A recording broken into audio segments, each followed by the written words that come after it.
Hey, today I'm going to teach you a really interesting way I learned to organize your journal. You can use this for any sort of journal that you have that you want organized, obviously. My specific example is going to be about a game design journal that I have because I am a game designer. It's really simple. It's got some huge advantages that are pretty cool, and let's get to it.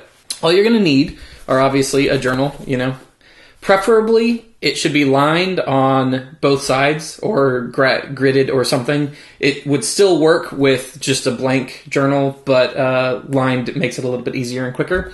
You're going to need a pen or pencil or whatever you write with, and a Sharpie or highlighter or something that can kind of make a bold mark, and that's it. I saw this on a blog, and apparently it's from Japan. It's the way that they do it in Japan. I don't know if that's true or not. They might just be liars. So I'm not going to tell you it's from Japan, but I think it might be from Japan. Whatever. Anyways, so this is my game design journal. And if you're a game designer or a creative person, oftentimes, like me, I bet your journals are just kind of a mess, where it's not like you have chapter 1 and it's all nice and stuff. Especially the way I design games, I very often will have just kind of a random ideas page where it's just stream of consciousness ideas, and I'll write them down and stuff like that. And I try to keep those to the page, but, it doesn't always work, and then, it's weird. Another problem I have in designing games is it's kind of sometimes hard to differentiate when an idea has gone from a random idea into an actual game that I'm working on, because they all kind of come together. And my solution for that in the past has been, because this is just kind of random, has been to have multiple very small notebooks for each game. But that obviously sucks because, then I have to have a bunch of notebooks, and I lose all the kind of like initial design inspiration because then I have to switch over to a new thing once it's becoming a game, and I don't like that. So this solution is pretty cool. All you're going to want to do is kind of think about different categories you would want, different tags, basically. So you could say, for example, here I have random ideas for board games, and then I start going into actual games that I know are in this journal because I've been working on them. I also have things like playtests, which is whenever I playtest a game, I write about it in the journal, and that way I can tag something with playtests. And all you're going to do, again, this is easier if it is lined, and my book actually isn't lined, but you can do this after the fact, which is really cool. You don't have to pre-plan the whole thing. Big plus. But, so what you do is you go through, and every 2 lines, you could do it every line, but it's cleaner if you do every 2. You write a tag that you think you might want to use. For example, random ideas. And then the next is Galapagos Expedition, which is a game I'm working on. And I just did that by kind of seeing through the paper. Whatever. I also went ahead and numbered what line these were on from both the top and the bottom. You don't have to do that, but it makes it a little bit quicker to tag things. Then all you do is just go to the beginning of your journal, and you look at what your entry is. For example, this is a worker placement game I had been working on. Then I go to my tags, and I know that this is split up worker placement was the thing. So then you go and you find the line. This is 12 lines down, and you go and you make a black mark where that is. And I'll do this. I actually have a couple pages left, so I'll kind of show you how it's done in real life. This is for a game I'm working on called Echo Alchemists. So I go and I find Echo Alchemists. It's 8 lines down, and I count 1, 2, 3, 4, 5, 6, 7, 8.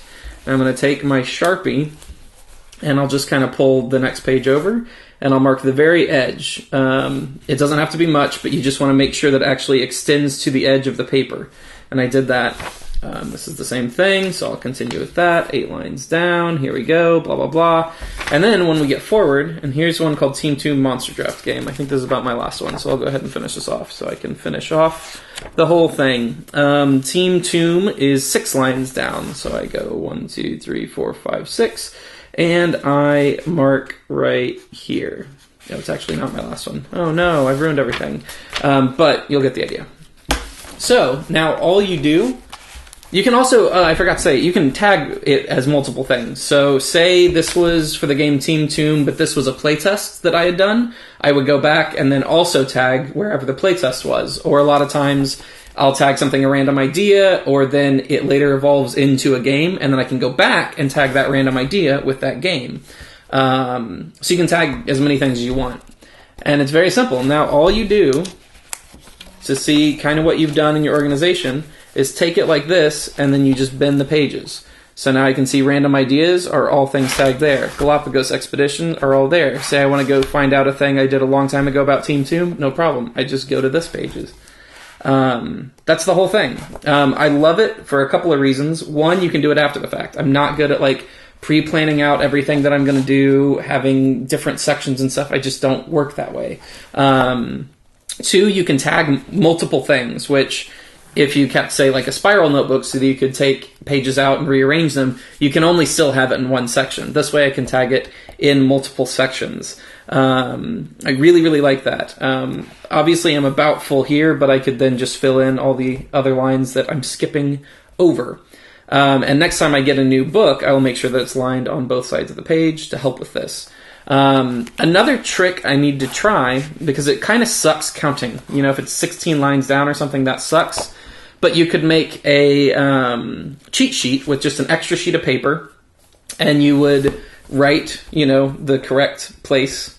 So you would have it line up perfectly with random ideas, Galapagos, whatever. And then use that as your piece of paper that you put in between the pages, so you're not marking on the next page. And that way you could just mark right next to it, and it'd be really quick and really simple. Another thing I was thinking about doing is you could easily color code this stuff, where if you just use different colored Sharpies, or if you used, say, highlighters, you could maybe highlight positive playtests that went well in green, where negative ones in red, or, you know, if you had sketches or whatever, you could kind of like make the code more complex. I don't know if I'm going to need to do this. I think the multiple tags works fine for me, but it's just an idea and something to do. And also, a really cool thing is once you finish the book, you kind of get to see the history and how long I've been working on things, and kind of I work on, you know, obviously I've been working on this one a lot at one point, whereas this one I've just kind of come to it every now and again. So it's just an interesting sort of like analog graph of your whole journey, which is pretty cool. If you thought this was cool or helpful, you should go ahead and subscribe to my channel, because I plan to start doing pretty regular videos of this. I don't know how regular, but videos of kind of tips or strategies, as well as kind of vlogs about my own design ideas and journey and stuff like that, that hopefully will be helpful to you. You should also follow me on Twitter at ChrisBryanGames. And yeah, let me know in the comments if this was helpful, if this was cool, if you're going to use it for something other than game design, or if you have another hack like this, or in how you're going to incorporate this, and if you have other ideas like the highlighter thing or whatever that would help people out, go ahead and let me know. That'd be really cool. All right, thanks for tuning in, and I hope to see you again when I do more of these, but I won't actually see you, because I'm going to let you know a little secret. I'm looking at the camera right now. It's not you. As much as it seems like it's you, it's not you. Okay, bye.